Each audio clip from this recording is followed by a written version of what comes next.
یہ بتائیے کہ کیا یہ تینوں سابقہ الہامی کتابیں اپنی اصلی حالت میں موجود ہیں، اور اگر موجود ہیں تو یہ کہاں پائی جاتی ہیں؟ کیا تینوں الہامی کتابیں اپنی اصل حالت میں موجود ہیں؟ اس کا جواب نفی میں ہے۔ اس کی وجہ کیا ہے؟ اس کی وجہ یہ ہے کہ اللہ تعالیٰ نے ان کی حفاظت کا اہتمام نہیں فرمایا۔ اللہ تعالیٰ نے اگر ان کی حفاظت کا اہتمام کیا ہوتا تو یہ اسی طرح محفوظ ہوتی جس طرح اس وقت قرآن مجید محفوظ ہے۔ پہلی بات یہ ملحوظ رکھیے کہ یہ اپنی اصل حالت میں، یعنی اس حالت میں یا ان الفاظ میں جن میں اللہ تعالیٰ نے ان کو نازل فرمایا تھا، جس ترتیب سے اللہ تعالیٰ نے ان کو نازل فرمایا تھا، عین بعین اس ترتیب سے، عین بعین ان الفاظ کے ساتھ، عین بعین اس زبان کے اندر یہ کتابیں دستیاب نہیں ہیں۔ وجہ کیا ہے؟ وجہ یہ ہے کہ اللہ تعالیٰ نے ان کی حفاظت کا اس طرح اہتمام نہیں فرمایا جس طرح کہ قرآن مجید کی حفاظت کا اہتمام کیا ہے۔ دوسرا واقعہ یہ ہوا ہے کہ ان کی زبانیں متروک ہو چکی ہیں، یعنی دنیا سے ناپید ہو چکی ہیں، ختم ہو چکی ہیں۔ عبرانی زبان جس میں تورات نازل ہوئی ہے، زبور نازل ہوئی ہے، وہ اس وقت دنیا میں موجود نہیں ہے، کہیں بولی نہیں جاتی۔ اسی طرح آرامی زبان جو انجیل کی زبان تھی وہ بھی دنیا سے متروک ہو چکی ہے، ختم ہو چکی ہے، کہیں بولی نہیں جاتی۔ تو یہ دونوں زبانیں جن میں یہ تین کتابیں نازل ہوئی ہیں دنیا میں موجود نہیں ہیں۔ اب پھر یہ سوال پیدا ہوتا ہے کہ یہ کتابیں کن صورتوں میں موجود ہیں؟ تو یہ کتابیں تراجم کی صورت میں موجود ہیں اور روایت بالمعنی کی صورت میں موجود ہیں۔ روایت بالمعنی کا مطلب یہ ہوتا ہے کہ انسان کسی کلام کو سنتے ہیں، اس کو یاد کرنے کی کوشش کرتے ہیں اور اس کو بیشتر طور پر اپنے الفاظ میں بیان کرتے ہیں۔ یعنی بعض اوقات ان کا کچھ حصہ ایسا ہوتا ہے کہ جو لفظاً یاد رہ جاتا ہے، اور کچھ حصہ ایسا ہوتا ہے کہ جو اس طریقے سے یاد نہیں ہوتا بلکہ مفہوماً منتقل ہو جاتا ہے۔ ہاں، جو حدیث کی روایت ہے، یعنی نبی کریم صلی اللہ علیہ وسلم کی روایتیں، احادیث جو آگے نقل ہوئی ہیں، وہ اسی طریقے سے نقل ہوئی ہیں۔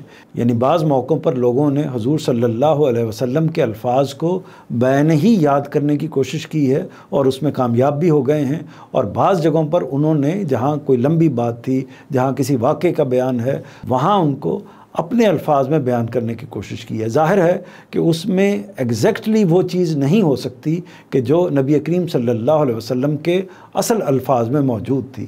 تو یہی معاملہ ان کتابوں کا ہے کہ یہ ایک پہلو سے اس روایت کے طریقے پر ہیں کہ لوگوں کے توسط سے روایت بالمعنی کے طریقے پر کہہ سکتے ہیں کہ یہ پہنچی ہیں، اور دوسرا پہلو ان کا یہ ہے کہ ان میں اصل متن نہیں پایا جاتا، اصل الفاظ نہیں پائے جاتے، بلکہ ان کا ترجمہ ہے۔ یعنی ایک پہلو ترجمے کا ہے اور دوسرا پہلو انسانی اس کے اندر جو ایلیمنٹ بعض اوقات داخل ہو جاتا ہے کہ وہ مفہوم منتقل ہوتا ہے، ایگزیکٹ الفاظ بعض اوقات منتقل نہیں ہوتے۔ تو اس لیے اس میں لوگ تحقیق بھی کرتے ہیں اور اس کو جاننے کی کوشش بھی کرتے ہیں کہ کون سا جز جو ہے وہ عین بعین وہی ہے، پھر اس کو ڈیفرنٹ ورژن سے ملا کر دیکھنے کی بھی کوشش کی جاتی ہے۔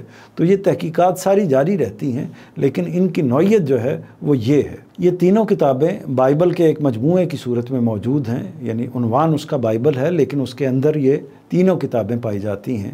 اس کو دو حصوں میں تقسیم کیا جاتا ہے، ایک کو عہد نامہ قدیم کہتے ہیں، دوسرے حصے کو عہد نامہ جدید کہتے ہیں۔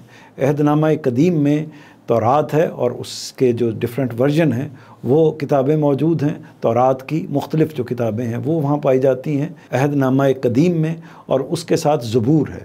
جبکہ عہد نامہ جدید میں انجیل اور اس کے جو مختلف ورژن ہیں وہ پائے جاتے ہیں۔ تو بائبل کے اندر یہ تمام کتابیں دستیاب ہیں۔ تاہم میری اس گفتگو سے یہ معنی ہرگز اخذ نہیں کرنا چاہیے کہ اس کے اندر اللہ کی بات نہیں پائی جاتی، اس کے اندر پیغمبروں کی بات نہیں پائی جاتی، ہرگز نہیں، بلکہ اس کے صفحہ صفحہ، اس کا لفظ لفظ اصل میں اس امر کی گواہی دیتا ہے کہ یہ الہامی کتابیں ہی ہیں۔ یعنی جو بات اس کے اندر بیان ہوئی ہے وہ اللہ ہی کی بات محسوس ہوتی ہے، وہ پیغمبروں ہی کی بات محسوس ہوتی ہے۔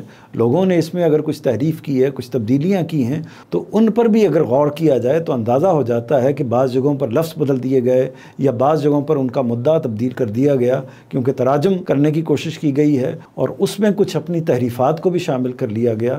تو یہ ساری چیزیں تو ہوئی ہیں، لیکن اس کے باوجود جو ایک الہامی شان ہے وہ ان کے اندر بھرپور طریقے سے ملاحظہ کی جا سکتی ہے۔